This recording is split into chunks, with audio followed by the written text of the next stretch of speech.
My grandmother. Grace. Grandmom Grace. Where do I start? There's so many stories I could tell you about her. For those that knew her, you know she was the most kind and caring person in the whole wide world. Didn't have a single selfish bone in her body. She spent her whole life just giving and giving things she owned to those who needed them more. Any money she could spare went to the charities around the city. She just kept giving. She gave so much of herself to the world. She gave so much love. It was her personality to give and love. And just her presence, it radiated warmth at all times, enveloping you in this comforting feeling. You could even experience just how kind she was with the foods she made, whole meals filling a room or home with the tantalizing aroma of her cooking. You could just taste the love and care in each mouthful, like it was a spice, like pepper, or my namesake, Rosemary. I know you all would agree. She was the best cook any of us have ever known. The crowd laughed together, smiling and wiping away the tears from their eyes. Kathy, Rosemary's best friend, who sat in the front row, gave a silent wave of encouragement. Rosemary gave a melancholic smile and waved back. She taught me everything I know today. I would never have discovered my passion for gardening or have the job I have today, which I love. I'd be a completely different person if I had not grown up with her, always watching over me like a guiding angel. She showed me what it meant to grow up in a home filled with love and light. She showed me what it meant to be good, truly good. I could live 3 lifetimes and never feel like I gave what she gave to the world and everyone around her. Even after everything she's done to make this world better, I know she's in an even better place. I had some more things to say, but then we would be here all day. The crowd laughed again.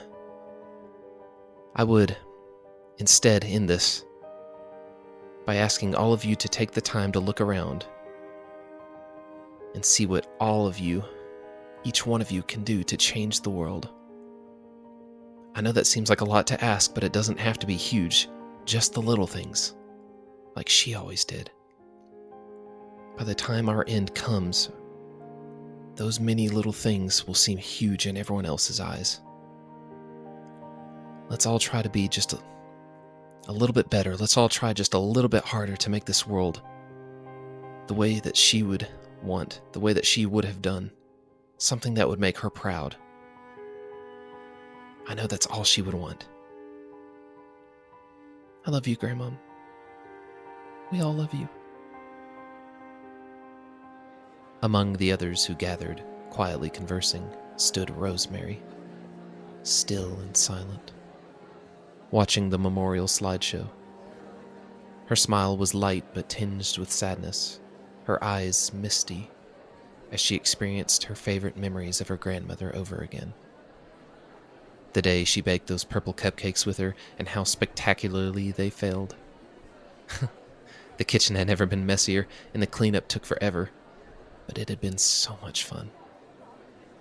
Her grandmother had laughed at the disaster, even as they cleaned. She had always been someone full of joy. The next slide brought back the memory of Rosemary when she fell asleep in her grandmother's arms as she told the young girl stories from her own childhood. A light rain quietly falling beyond the shelter of her back porch, in the stillness. When she blinked, the next slide was already on screen, showing the image of Rosemary and her grandmom in the garden, both of their hands pushing dirt together to hold up a beautiful pink flower, their arms caked up to the elbows in soil. "She was so beautiful," came an old and familiar voice from behind her. Rosemary turned her head to see Mr. Ferger quietly approaching.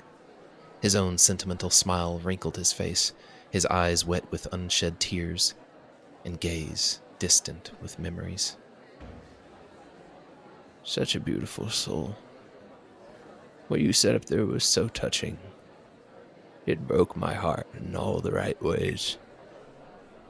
She was lucky to have you in her life. Rosemary's smile widened a bit as she pushed a tear away from her cheek. We were all lucky to have her in ours, Rosemary stated back. She turned and faced Mr. Ferger. She would have loved this. All these people, the music, the pictures, especially the flowers. Although she'd immediately worry if they were getting enough water. She always hated when her plants began to wither. Mr. Ferger chuckled, his head shaking back and forth. You did an amazing job with these arrangements. You know, it's a strange thing to grow old. Your body is more brittle, but you feel the same as you did when you were younger. The big difference, though, is experience. You don't make the same mistakes you used to. No. Instead, you make entirely different ones. Well, usually. Your grandmother, Grace, and I, we spent our whole lives together, knew each other's secrets.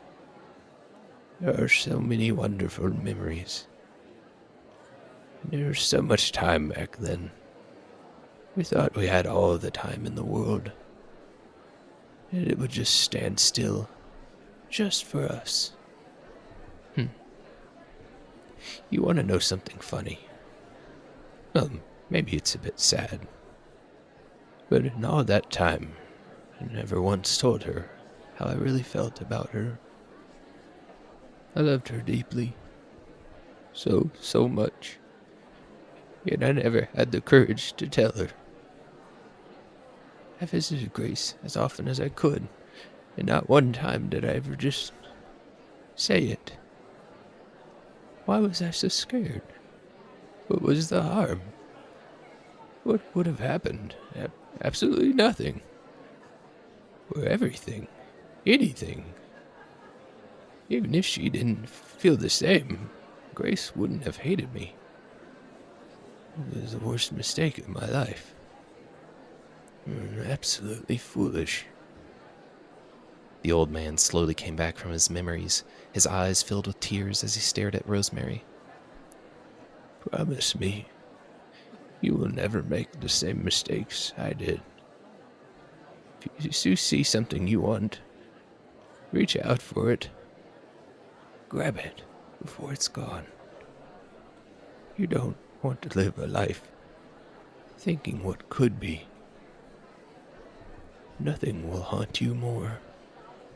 Nothing. Rosemary stepped in for a hug and squeezed the old man.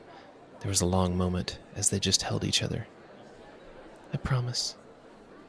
She barely choked out. Mr. Ferger pulled away and tried to hide his eyes as tears streamed down his withered face. His smile wavered and his lips trembled as he turned to walk away, deep in thoughts. Rosemary slowly took a sip from the glass of water she had been holding in her hand and sighed. Her head rotated to the movement of someone else approaching.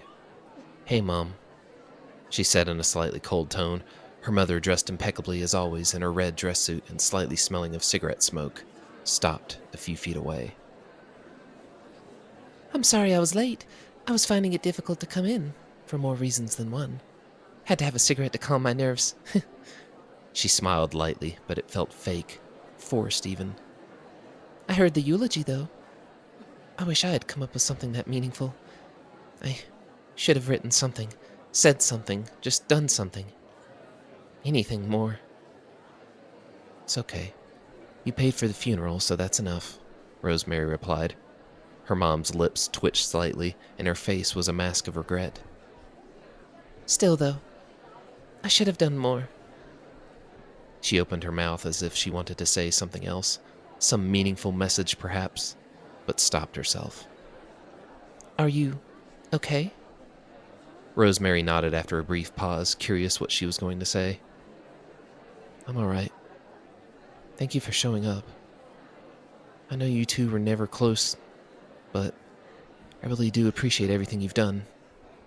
Just thank you for trying. It was enough." Rosemary gave her mom a quick and awkward hug, turned and began to walk away when she stopped. "If you have time, I'm going to be sprinkling her ashes in her garden on Saturday like she said she always wanted. Around that old rosebush she loved. If you can fit it in your schedule, that's fine if you're going to be busy." "Well, you see, there's an important meeting tomorrow that's running all day. They need me there. But if you need me more, I can tell them I can't make it. I can lie. Tell them I'm sick or something." She fumbled her words, trying to figure out the best approach to being a mother. Rosemary knew that she didn't really want to be there. She had never enjoyed going over to her grandmother's home in the first place. It reminded her too much of Rosemary's dad. They had memories there, old and painful ones. Plus, her mother really never seemed to enjoy spending time with Rosemary herself. Probably thought it was a waste of time when she could be more productive at work. While she had always made sure her daughter had everything she ever needed, she was never truly a part of Rosemary's life. After her father unexpectedly left home and never returned, her mother's personality drastically changed. She had always been a bit of a workaholic, but after he left, her job became her new obsession. Rosemary knew she was most likely trying to distract herself so she wouldn't have to face reality, but in the process, forgot what it meant to be a mother, and because of this, Rosemary's grandmother took the responsibilities of raising her. Grace had been terribly worried after her son had vanished, always saying it was so unlike anything he would ever do. She had called the police dozens of times, either to ask the police if they had found anything new, or to explain to them in detail one of her many theories. But no matter what anyone did, no trace of Rosemary's father had ever been found. His disappearance remained a big mystery to this day. Eventually, Grace gave up and fell into a deep depression. When Rosemary had visited her grandmother one day, the girl saw how sad she was and asked her mom if she could live with her, which surprisingly didn't take much convincing at all for her to agree. It wasn't long before Rosemary and her grandmother developed the relationship that she wished she had with her actual mother. Rosemary needed it, and she knew her grandmother needed it more. She brought the life back into her home and her world, filling it with laughter and love. Every day within those walls was a joy and wonder. She actually found herself excited to get back home from school just to spend more time with her grandmother, and when she got older, the feeling was still the same when she returned from work. Then the day came that everyone dreads. She got the call from her grandmother's neighbor, Mr. Ferger. He had found her on the ground in her garden. Rosemary felt as if her whole world shattered. The days after were hard and mostly felt like a dream. A nightmare, really. Until the day of the funeral, when she finally let her feelings out, like a dam breaking. She cried all morning, but managed to pull herself together for the funeral itself. Throughout the entire mourning process, her mother had only called her twice and never showed up in person. "You know, it's okay. You don't have to. If they need you, then you better be there," Rosemary told her mom, waving her hand at her absent-mindedly. "Are you sure?" Her mother replied with a slight hint of worry, but mostly relief. "It's fine, really. It is. I'll see you later, okay?" "Well, okay. If you insist. But hey, if you need me, just call. I love you, honey." "I love you, too." Days went by, and during that time was the reading of Grace's will. Rosemary was not surprised to hear that she had inherited her grandmother's home and savings, but wondered if she truly wanted to live in that house without Grace. While true, it was a large and charming home, the thought of her grandmother not being around anymore left a gap in her heart. Eventually, she did accept that it would be better than going through the process of trying to sell the home in finding one of her own. Plus, there were just simply too many memories to throw away. She left it to you. She wanted you to have it, Rosemary told herself as she drove through downtown Chattanooga on the way to her grandmother's, on the way to her house. The day was sunny and vibrant, but Rosemary didn't seem to notice as she was lost in thought while slowly making her way through the city streets. Eventually, she pulled into the driveway and turned the car off. But instead of getting out, she just sat there in the driver's seat, staring at the empty house before her. Her eyes turned to the rearview mirror, and she just stared at herself in the reflection of the glass. Bright blue eyes stared back at her behind her curly brown hair streaked with teal highlights. Her makeup, lightly applied this morning, could not hide the grief she felt. Slowly, she got out of the car and approached the front door. And with a deep sigh, she turned the key. The inside was quiet. The music and smell of cookies that used to greet her every day were no longer present. Rosemary stepped inside and shut the door behind her. It felt wrong to be standing there. She didn't like it, and yet, this was her home now.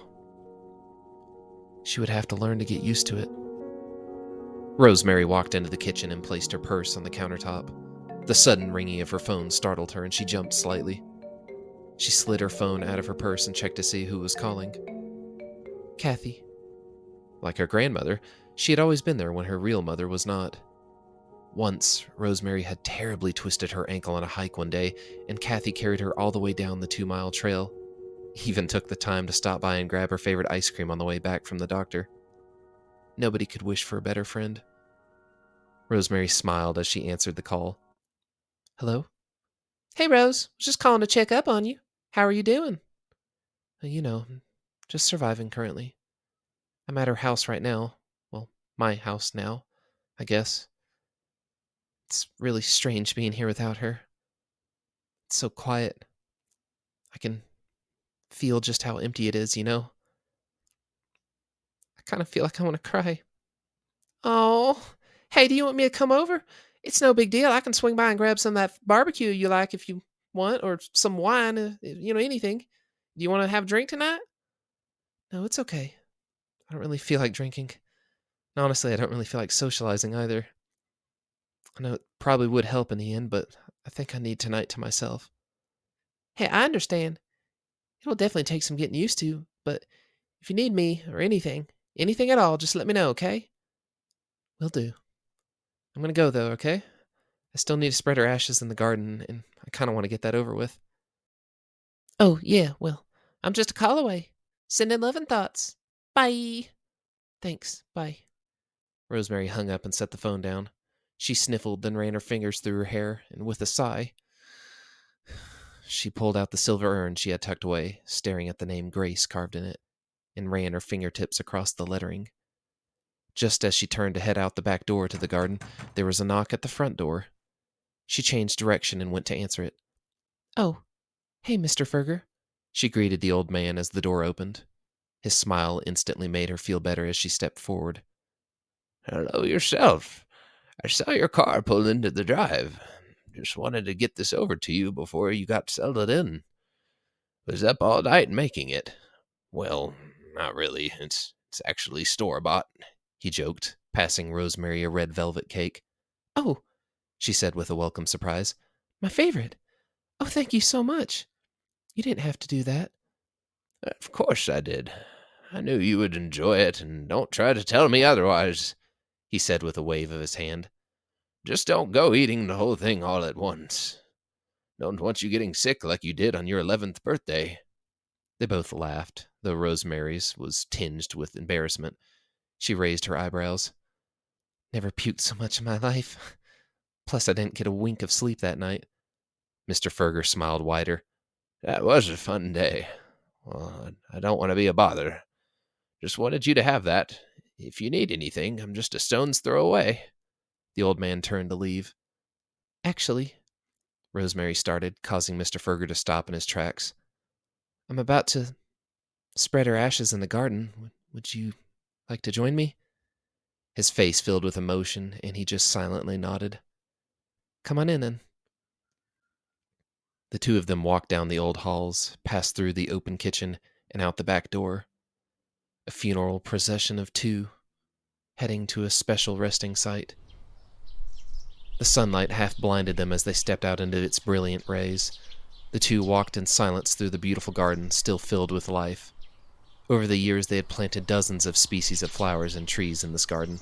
There were tulips, lavender, azaleas, sunflowers, and many more. Everything around them brought a beautiful, vibrant glow and spread of color to the small oasis of life.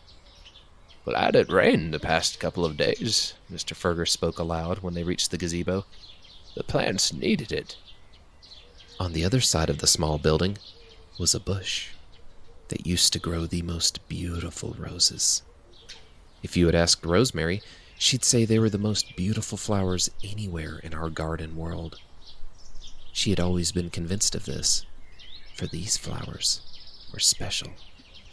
Nowhere in the world did blue roses grow naturally, yet her grandmother had somehow found a way. All her memories of them as a kid were filled with nothing but the unimaginable blue hues and flawless natural design of the flowers. They always seemed magical to her, as if something out of a fairy tale. Unfortunately, the rosebush slowly began to wither and die months before Grace passed away. No matter what her grandmother did, she could not save the flowers, which had really upset the matronly grandmother, for they had always been her favorite. Thankfully, Rosemary had been there to help her feel better, telling her she still had one rose left, the most important one, and it wasn't going anywhere. "Here we go," Rosemary whispered to herself and then looked at Mr. Ferger. The old man stared back into her eyes for a moment and gave a slight nod. The urn's lid came off quietly after Rosemary unscrewed it. She stared inside for a moment at the gray ashes that filled it. A lump caught in her throat. "Goodbye, Grandma. I hope wherever you are, there's a field of beautiful blue roses surrounding you." With that last message, Rosemary tilted the urn and spilled the contents evenly across the dead bush, coating it with the fine gray ash. Mr. Ferger breathed a long sigh and mumbled a quiet message under his breath. The two of them turned, walked back to the gazebo, and sat down, both silent, and enjoyed the quiet serenity of the surrounding garden. The next morning, Rosemary woke as the sun peeked into her room. Her eyes shined like two pools of water as the light caught them, causing her to blink rapidly. With a yawn and a stretch, she rolled out of bed, took a long shower, and went into the kitchen to make a cup of hazelnut coffee. When it was done, she wandered into the garden, quietly sipping on it while looking at the scenery. Beautiful colors. Always so beautiful. I bet every color under the sun and more exists within this garden. Yellow, green, red, pink, blue. Really blue. Is that? Wait a minute. Rosemary thought to herself as she came around the gazebo. She was staring at something that shouldn't be there. It wasn't yesterday. Rosemary stepped forward, careful not to catch her nightgown on a branch. Before her was the dead rosebush. At least, it should have been dead. And yet there it was, alive, more vibrant and blue than she had ever remembered. "How is this here?" she whispered to herself as she leaned forward. The color was beyond any other shade of blue she had ever seen. Almost overwhelming to her senses. Too much, she thought, and found herself actually having to squint at the unnatural color. It was practically glowing in the sunlight. Curiously, she reached forward to touch one of the roses and felt a sharp and sudden pain as a thorn pricked her finger. Ow! Rosemary pulled her hand back, accidentally dropping her coffee, which spilled into the soil. A crimson drop of blood swelled up on her finger, but before she could wipe it away, there was a slight tingling and burning sensation where the thorn had pierced the skin. Rosemary's eyes widened in shock as the blood seemed to be pulled back into the wound that suddenly sealed up. There was no trace of an injury anywhere on her finger. "What? Grandmom, your roses, they..." she started to say, but the memories of the past week came flooding back. Her excitement and surprise were still there, however, dominating over the feelings of grief. She stepped back to stare in wonder at the flowers. Did that really just happen? She thought. The sudden alarm on her phone coming from the kitchen caught her attention. She did a triple take as she stared back and forth from the rosebush to the house, finally deciding to run back to check on her phone. Her thoughts began to spin wildly in her mind, trying to comprehend what had just happened. When she ran into the kitchen and grabbed the phone to look, the words, "Feed Mickey," popped up on her schedule. Oh shit! I need to run over next door. She had almost completely forgotten that she had told her other neighbor, Gabriel, that she would watch his dog while he was out of town. Rosemary quickly got dressed and ran over to the house next door, using the key he hid in the tree next to his front door. She turned the key and stepped inside. "Mickey! Come here, Mickey!" she shouted out, smiling as she could hear the small footsteps and nails of the pug as it rounded the corner. "Come here, girl! Come here!" The pug excitedly waddled its way over to her, its tail going back and forth. "You hungry? You hungry, girl?" Mickey answered with a light puggish bark and began making those adorable pug grunts. She ran to the kitchen and opened a can of dog food, pouring it into the bowl. The small canine instantly shoved its entire face into the bowl and chewed with puggy glee. Rosemary sat back and smiled at the dog, then slowly glanced at her thumb. It was as if nothing had happened. What was that? Oh no. Were there remnants of Grandmom's shroom tea in the percolator? Rosemary stared at her hands in concern, flipping them around. I don't feel like I did last time. Rosemary would never forget when she accidentally drank some one day and her grandmom found her sitting in the garden, convinced the sunflowers were speaking to her. Grace had obviously been worried at first, but managed to calm herself down, and even turned what would normally have been a reason to panic into a fun day. When Rosemary had gotten older, her grandmom explained the truth behind what really happened that day, and they both had a good laugh. Rosemary decided to call Kathy and ask if she wanted to come over. Maybe she would discover that there was indeed something strange going on with the rosebush. She opened the front door and dialed Kathy's number, waiting impatiently as it rang, unaware of the small little pug that had darted out of the open door behind her. Kathy had just answered when there was a loud screeching sound, followed by a thud coming from the street. Rosemary spun around and saw a car had slammed on the brakes after hitting something. Her eyes widened in horror when she looked closer and saw the twitching body of a familiar animal laying under the car. "Mickey!" Rosemary yelled out, throwing her phone aside and running towards the car. The driver got out, staring back and forth between Mickey and Rosemary. Absolute panic filled the man's face. "I'm so sorry. I didn't see it. I swear it just ran out in front of the car," the driver yelled, holding his head in shock. Rosemary picked up the yelping pug and cradled it against her. I can drive you to the vet. Hurry!" The driver hopped back into his car, reached across his front seat and opened the passenger door. "Come on!" Rosemary started to go to the other side in a panic, but stopped in her tracks. The roses. Suddenly remembering, she turned and began running back to her yard instead. "Hey, wait!" the driver yelled after her, unsure of what to do. Rosemary moved as quickly as possible, tears running down her face. Please work. Please be real," she begged to the universe as she ran through the garden. When she rounded the corner, the blue rosebush was still there, shining with a bright and otherworldly color. Rosemary placed the injured pug below the bush and clasped her hands together as if praying. Nothing happened. Rosemary, thinking quickly, grabbed one of the roses and pierced Mickey's paw with one of the thorns, causing the pug to let out a pathetic whimper. She sat back and watched. The world seemed to hold its breath for a moment. Or maybe it was her. When there was a sudden blue glow and a quiet hum that began to emit from the flowers. A louder sound filled the air, almost like popcorn, and the glow from the flowers spread to Mickey, covering the dog. Several moments of uncertainty passed before the pug suddenly sat up with an awkward bark, its smushed, puggy face filled with confusion and panic. "Mickey! Oh, thank God! Thank you. Rosemary yelled, reaching for the pug and hugging it close. Are you okay? You okay, girl? Rosemary had spent the next 20 minutes just staring at the rosebush while nonstop petting the pug, giving it all the scritches and scratches a dog could ever want. You're not leaving my sight, Missy, Rosemary thought as she continued with the petting. It is real, she thought to herself. Was it always like this? When I was a kid, was it the same? Was it magic? Is that the right word to use? Grandmom, did you know about this? Or is this something new? Was it your ashes?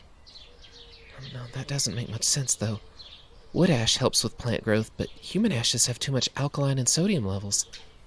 They wouldn't benefit plant growth. And nothing would to this extent. This thought was interrupted by Kathy's voice shouting from inside the house. Rose! Are you here? Out in the garden, she yelled back, and then just stared at the roses again, this time with a new concern. Wait, should I actually tell her about this? Would she believe me? If not, I'd have to cut myself to prove it to her. Watch that be the moment that the roses decided not to heal. Maybe I should keep it secret for now. I don't know.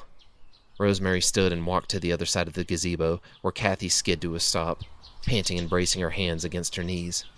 On the left side of the woman's head, long blonde hair flowed down like a curtain of gold silk. The right side of her head, on the other hand, was clean-shaven and gleaming in the sun with sweat over a Nordic tattoo. Her dull green eyes stared at Rosemary with panic. Holy shit, Kathy. Are you okay? Rosemary asked, concerned. Kathy made a face of annoyance and confusion. What? Am I okay? Are you okay? You called me and all I heard was you scream. What the hell happened? Oh, Mickey here ran out into the road and almost got hit by a car. Oh, shit, she remembered as she mentioned it. I never went back to the driver and told him Mickey was okay. Whoops. I don't know if he'd believe me anyways. Wow, this whole situation is just... Damn, girl! You scared the crap out of me. I didn't know what happened. Whole drive over here, I just pictured some crazy serial killer with a chainsaw kicking in your door or something. Jesus. Well, I'm glad you're okay. And you too, Mickey. Damn. I need a minute to breathe. I'm sorry, I didn't mean to worry you. Why are you so out of breath anyways if you drove? Well, I was out for my morning jog by the waterfront when you called. Ran all the way back to my car and then all the way in here. Plus my adrenaline was pumping. Again, I'm sorry. Thank you for being so quick about it, though. Makes me feel good to know you'd be here that quick for me if something really did happen. You know I got you, Kathy said with a friendly punch to the shoulder. You owe me, though. Well, there's fresh coffee, and I could make you some breakfast if you want. How do biscuits and gravy sound? Better than you would believe, Kathy laughed, and the two walked back to the house. After Rosemary finished making breakfast, the two sat around in the kitchen, talking and listening to some of her grandmom's music. Kathy dug into her breakfast and kept nodding and moaning at how good it was. I am so glad you took the time and learned your grandmom's recipes. Homemade biscuits and gravy? Come on now. Help me, that is some good stuff. She leaned back and took a sip of the coffee. Didn't mean to bring her up again, but just saying. Your grandmom was the best cook I have ever known. She was. Rosemary smiled and took a bite. I'm still not as good as her, though. Kathy shook her head vigorously. You've got the skill for it, whether you know it or not. If you hadn't become a florist, you'd be a cook in some fancy restaurant somewhere. If you say so. Take the damn compliment. I am. Calm yourself. They both smiled and finished their meals. As Rosemary was washing the dishes, Kathy spoke up. So serious talk, though. How are you doing? I mean, I know it's only been a day since I last asked, but just wondering, because you seem a little chipper this morning. Rosemary finished rinsing and began transferring the dishes into the washer. Yeah, well, yesterday I guess was definitely a thing. Spread her ashes in the garden like she wanted. This morning was a bit strange, I guess you could say. How so? Well, I honestly don't know where to start or how to explain it besides showing you. Otherwise, you might not believe me. Show me what?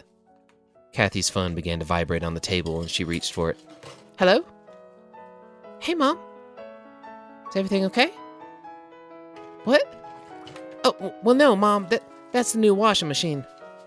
Remember I bought it last week. It makes those really weird beeps when it's done. I, it's okay. I promise everything is okay. I'll be back over there soon. I'm coming right now. Bye. She hung up and sighed. Rosemary turned to watch her friend. How's she doing? Rosemary asked, sitting down next to Kathy. She has her moments. Sometimes she's there and the next. You know that book she was working on before she started really showing symptoms? Oh, yeah, the detective one, right? Yeah, well, she stopped when she started having issues with her memory. Obviously didn't want to ruin her story. I mean, she couldn't even remember what it was about half the time. But a few days ago, I was sitting there watching TV when I heard the most blood-curdling scream I've ever heard in my life. Scared the shit out of me. I took off up the steps thinking she had hurt herself somehow, but I found her balled up in the corner of the room, pointing at the desk she always works at. I asked her what was wrong, and she started yelling, "Who did this? Who drew in my book? Someone ruined it with that terrible drawing." She kept yelling about some monster. I took a closer look, and on one of the empty pages there was this weird, creepy-looking scribbled drawing, like, one you'd see in a horror movie, like some kid would draw. She couldn't even look at it and kept turning her head away as if the monster was going to reach out of the pages and get her somehow. It was obvious she had done it herself and just forgot. But what scared me was how far gone she was. I keep wondering how long it would be before she doesn't even recognize me. I'm sorry, I don't mean to dump all this on you, especially with what you're going through. Rosemary reached over and gave her friend's hand a reassuring squeeze. We're here for each other, all right? That's what friends do. You can talk to me about anything. I'll be here to listen. Kathy smiled and the two hugged. During this embrace, Rosemary had a curious thought. Would that work? She whispered, not meaning for Kathy to hear. Will what work? Rosemary pulled away and looked back towards the garden for a second. Nothing. Hey, would you mind if I rode with you? It'd be nice to check on Cynthia and see how she's doing. Kathy lit up. Oh, she would love that, assuming she knows who you are. I mean, don't be offended if she doesn't. Kathy finished and stood up. I won't. I'll meet you out in the car. Rosemary waited until Kathy shut the front door before bolting out of the back. Mom, I'm home, Kathy shouted as they entered the house. Oh, don't forget the shoes. They both slid their shoes off their feet and placed them near the front door. Mickey took off ahead of them and into the living room. Kathy, there's some kind of ugly fat spider in here barking at me, her mom yelled as they came around the corner, both of them laughing. It's just Mickey, Mom. It's a dog, Kathy told her as Rosemary scooped up the barking animal. That's the ugliest damn dog I've ever seen. What the hell are you feeding it? Cynthia asked as the two continued laughing, not sure what was so funny. Hey, Mom, Rose wanted to come visit you. You remember Rosemary, right? Kathy's mom leaned forward and adjusted her glasses. Of course I do. You're a bit taller than the last time I saw you. Oh, I'd say by at least 3 feet. Thank you, Miss West. It's the vegetables. Good for you. Too many kids out there that don't want to eat their greens. Or worse, they want to pig out on fast food. Yeah. No, thank you, sir. If I wanted to eat some trash, then I'd go through my own. Might need to add some spices, though.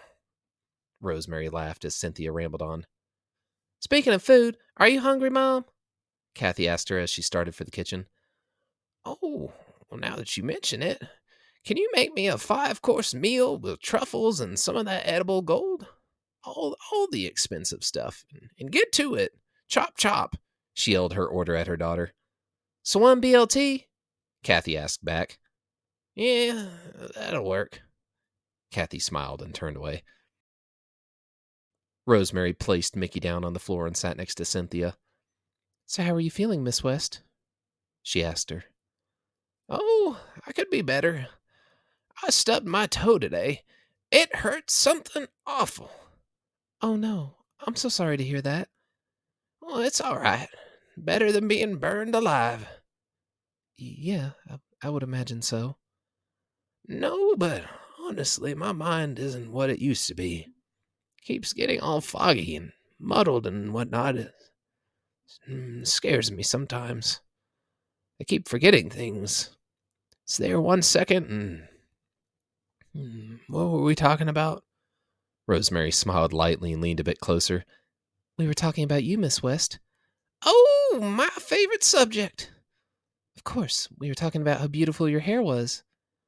Oh, you shut your mouth. You're gonna make an old woman blush. Did you know my daughter Kathy does it for me? She's so talented. Haven't seen her in a while, though. I think she's on another one of her trips to Norway.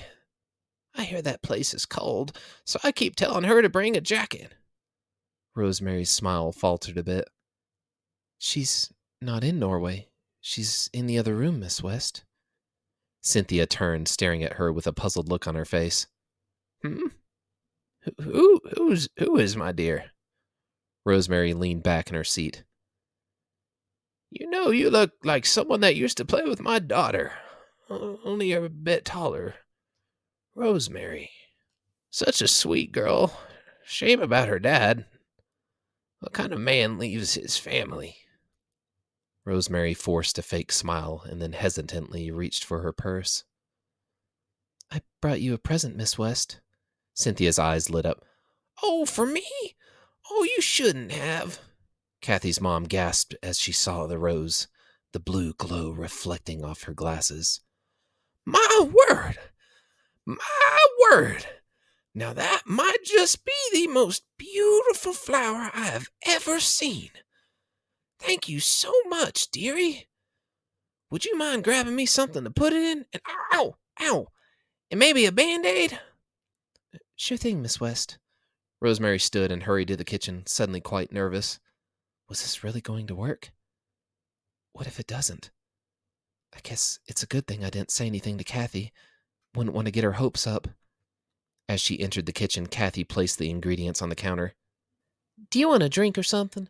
We got some sodas. Warning, though, they're diet. Oh, no thanks. Was coming in here to grab something for Cynthia. Well, what was it? Oh, shoot. I forgot. Got a little distracted. Shit, I can't remember. My God, it's spreading, Kathy morbidly joked when a sudden sound came from the living room. It was a light chime, repeating at first. Then it grew into a beautiful melody.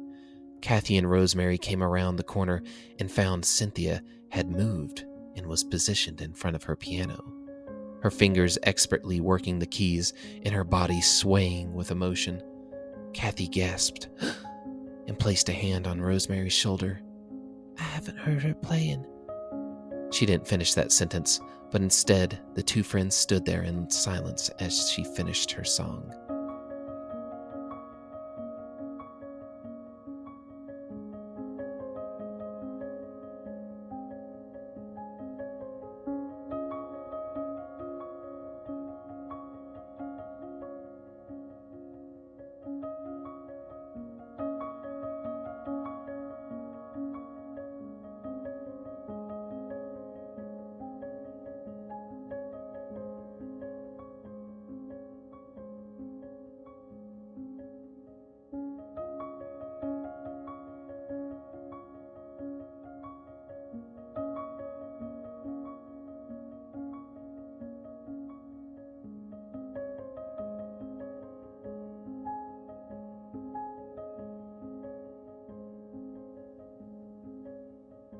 When the last key rang out, Cynthia leaned back and sighed. Oh, heavens. I feel so strange. I feel like I just woke up from a long dream. I was in this place filled with endless darkness and uncertainty. I felt so much fear there and confusion. Time seemed to just crawl, and me along with it, like I was just a baby all over again. It was like a lost place, where I forgot all the things that matter to me. But something changed. I feel different. Those flashes that came so rapidly, it was overwhelming. I really miss this piano. Cynthia finished and turned to face the others. A warm and radiant smile spread across her face. Mom! Mama, are you okay? Kathy asked with an obviously stunned look.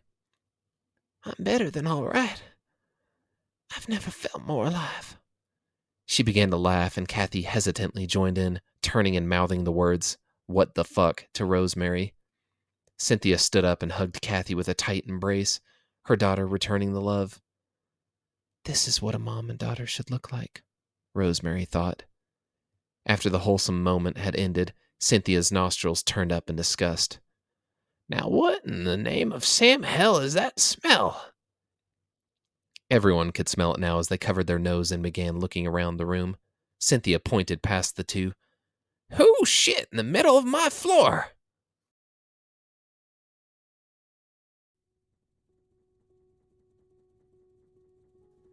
Days had passed since the day Rosemary found the revived rosebush.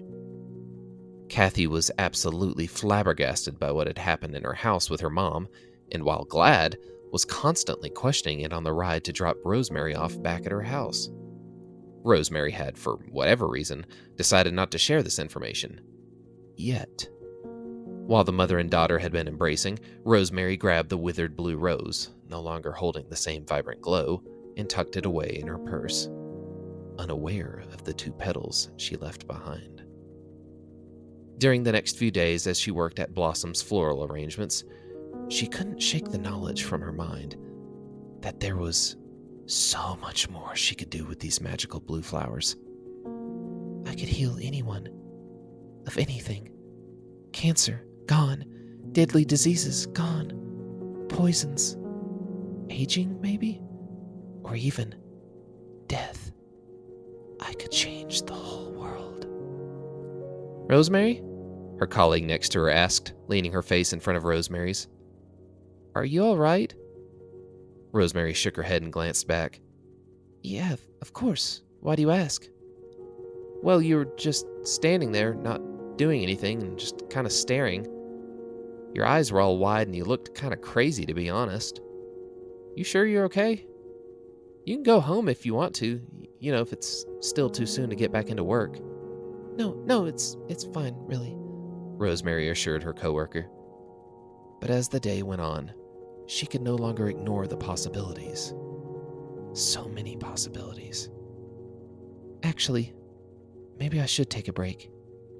If you don't mind. Of course, I understand. Don't you worry about me a bit. It's a slow day, I can handle it. And with that, Rosemary grabbed her purse and left the florist, hopping in her car and making a quick stop at her house. She put on some of her grandmom's old clothes, applied way too much makeup, and tucked her real hair under one of her grandmom's wigs. When she checked herself out in the mirror, she decided that a pair of sunglasses and a sun hat would finish the look she was going for, which was anything but her. If she was going to do this, she did not want to be recognized. I can do this. Grandmom would do it, and if she could, I can too. I'm going to change the world, plant the seeds of hope. This is for you, Grandmom. It was all over the news the next few days. In fact, it was all the news anchors talked about. Some mysterious and unknown person of interest was seen handing out blue roses to everyone in one of the local hospitals. The miraculous thing was that everyone who received one was suddenly found cured of all their symptoms. It seemed to be a real-life miracle. No one could figure it out, and everyone had theories. From it all just being a prank, to there being some kind of unknown flower with never-before-seen healing properties. To aliens. That one really came out of nowhere. The one thing that everyone had really been wondering, the questions that were asked, yet so far there was no answer to. Who was the Blue Rose? Where did she come from? Was she a superhero? An angel? Some kind of supernatural being? An alien? What the hell? Why is it always aliens? What, you don't understand something? Must be aliens, Rosemary thought as she read an online post about it. She had grown increasingly paranoid about the whole ordeal, thinking at first it was just a cheeky, little good-hearted thing to do, to now worrying about government agents kicking down her grandmother's door. Sorry, her door, and dragging her away in handcuffs to study her in the magical roses growing in her backyard. She had been frantically pacing back and forth across her living room, nervously biting her nails, when her phone began to ring. Hello? She asked without looking at the caller ID. Rosemary! Rosemary Keys! You're the Blue Rose, aren't you? What? Rosemary barely whimpered out before she recognized the voice, still surprised at Kathy. How the hell does she know? Don't what me! I found blue rose petals in my living room. I didn't think anything of it at first, but then I saw the news reports. I'll admit it took me a minute to connect the dots, but I did. Don't think I didn't recognize you under all that makeup. You're all over TV, girl. Rosemary swallowed a lump in her throat. I have no idea what you are talking about. Oh, really? Yes, really. So you promise me on everything you hold dear that you're not the Blue Rose? Yes? Liar! Damn it, please don't say anything to anyone. It is you, then. Why didn't you tell me? I was gonna. How the hell? How are you even doing this? What's happening? Are you an alien? Rosemary threw her hands up. Why does everyone keep thinking that? No, of course not. I'm still not entirely unconvinced. I'm going to ask you a question that only the real Rosemary would know. Well, okay then. What is the name of that big empty stretch of nothing that we can see in space? What? I don't fucking know. Good, I don't either. But I bet an alien would. I'm coming over, by the way. We need to have a talk. Okay. Also, I just looked it up. It's called the Boots Void or Bootes Void. Something like that. Just so you know. Rosemary spent the next 3 hours going over the same details and story over and over again. Each time, Kathy let out a slight whimper at the part with Mickey getting run over. Rosemary kept on, continued, reassuring her, trying to assure her that the dog was fine, but she just wouldn't listen. Kathy also brought up the same concern that Rosemary had thought that same day. You know, there's some guy out there right now that's hating himself for running over some dog and has no idea that it's fine. He's probably drowning himself in whiskey thinking he's a puppy killer. Kathy told her inside. Rosemary just shook her head. Well, there's literally nothing I can do about that, she told Kathy and sat down at the kitchen table. I can't believe you're the Blue Rose. I mean, you're the Blue Rose. Well, it does actually make all the sense in the world now that I'm saying it out loud. I mean, your name is Rose. You're a florist. Your favorite color's blue. I mean, all the pieces are there. When I found those petals in my living room, I just tossed them into the trash, didn't think a thing about it. Then I saw the news report about the hospital.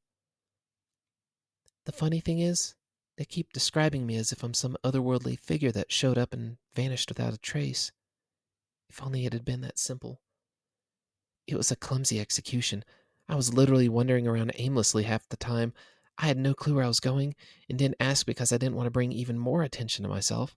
Oh, my wig fell off at one point, too. Thankfully, no cameras were around when that happened. And I bumped into some couple walking down the hall, and in a panic, I just blurted out, I am a doctor, then turned and walked away. They just stared at me like I was insane. And I don't blame them. God, I was nervous as hell. I tripped going up the steps like 5 times because I wasn't used to wearing my grandmom's clothes. I mean, it was an absolute disaster. The easy part was walking in rooms and just blatantly asking people if they were dying or something bad like that. And if they said yes, then I'd hand them a rose. Either way, I didn't want to leave the roses behind. I didn't want to leave evidence. Kathy continued laughing when Rosemary finished her story. Well, you still got out of there and no one knows a thing. Well, besides me. Yes, thank God. There was a sudden knock at the door. Rosemary and Kathy looked at each other nervously as Rose's heart skipped a beat. Please, please tell me you did not tell anyone. I would not, I swear. The two of them slowly walked to the front door, preparing for the worst. What do we do if it's the police? Should I hold them off and you make a run for the back door? What? No, I don't know. Who is it? Rosemary asked, nervously standing back as Kathy carefully peeked out the front peephole. It's some old man. Looks like that old neighbor of yours, Mr. Ferger. At least he looks like him. Could be a disguise. What? Let me see. Rosemary told her and looked for herself. That is Mr. Ferger.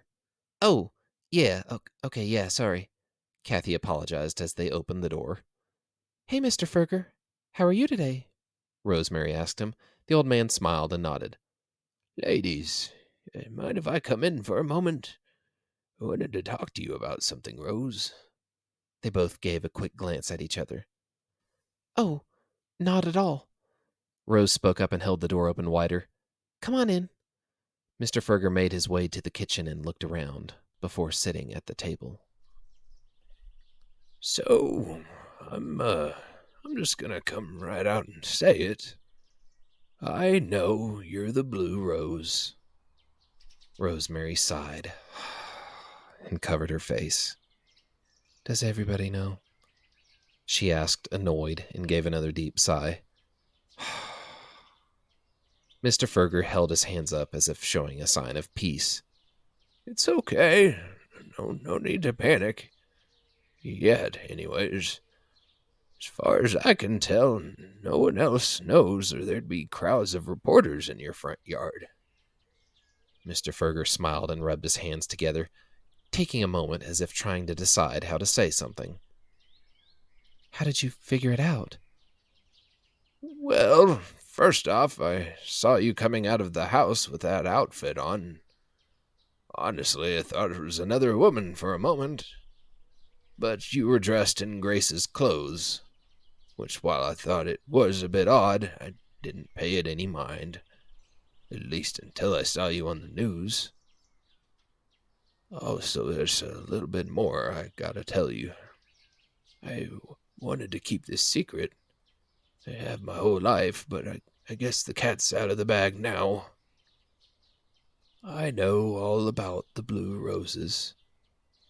I was with your grandmother the day she discovered their healing properties. Never could forget something like that. So, you knew? What they are, then? How does it work? Is it magic? Mr. Ferger shrugged. As far as we were concerned, yes, it was magic.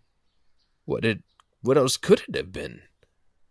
But that's as far as we got. Never was able to answer any other questions about it. How did the two of you find out? Well, we was playing hide-and-seek in the garden that day. I was hiding in a tree near those bushes, and Grace was inside. Which was cheating, but I didn't know that at the time. One of the neighbor kids was the seeker. He had been searching for a while, and I guess he either gave up or his mama called him. Either way, he left, and when I stood up to look, I fell from the tree. Landed partly on the bush and another on part of a rock nearby. Broke my arm bad. Your granny heard me screaming and came running out to help me. But by the time she got there, my arm was snapping back into place, which hurt like the dickens. She saw that last part in the glow from the roses. Neither of us knew what to do. But after that, any time one of us got hurt, we'd pop by the bush and poke ourselves with one of the thorns, and sure enough, we'd be right as rain. Wow, I wonder if Grace's mom knew, Kathy asked, slowly turning her head to look out the back window. We never asked her, at least not directly. We hinted at it, but she never said nothing, so we assumed she probably didn't. I always thought that Grandma grew those, that she found some way that's... I mean, I guess she never did straight up just say that she did, but I just assumed. So, can it heal anything? What all did you two try? Rosemary asked, bringing the conversation back. Well, we know it can't bring back the dead. Tried to help a cardinal when it flew into the window, but no luck. Besides that, it seems like almost nothing was beyond the healing capabilities of those roses. Grace even tried doing what you did at the hospital. Guess you could say she was the first blue rose. Although she was much more careful about it. Well, yeah, I guess I probably could have been a bit stealthier, Rosemary admitted, her face turning slightly red with embarrassment. Also, I guess now we know that cremated remains can bring the roses back to life. Or maybe that was something else. Wonder if all those years of the flowers giving that life force to us, if Grace just gave it back, brought that bush back from the dead. Whatever the case may be, we knew this was something that needed to stay secret. So, Rosemary, I have to ask you, please be more careful in the future with how you use the plant's power. I know you was trying to help, but that was a bit too obvious. Don't want the world to come and kick down your door. I understand. I'm sorry. Mr. Ferger stood up and came over, waving his hand, and placed it on Rosemary's shoulder. Don't get me wrong. What you did saved so many people's lives. You're still a hero in my book. There's so many people that are going to be able to walk out of those hospital doors and feel the sun on their faces again. Able to smell the flowers. No pun intended. You've given them a chance to begin again. To live a real life. One that should have been stolen from them. But you gave it back. The blue rose really is an angel from heaven in their eyes. And in mine. Rosemary teared up and hugged the old man. Kathy joined the group hug. Your grandmother would be so proud of you. Thank you. I wish she was still around. It feels so wrong living in a world without her. She's still here with us. Always has been, always will be. And if our new theory about the roses is true, then every time one is used, she'll be there to help those in need. Just like she always had in life. This time, though, from beyond death, from heaven, like a real angel watching over us.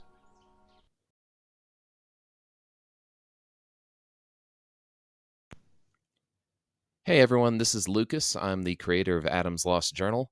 Just had a few things I wanted to say about this video. About halfway through, I did have a few issues with editing. Like the sound just didn't come in right, and there's a couple of just things I need to learn with the editing software itself. So it sounded kind of flawed, ever so slightly, right in the middle.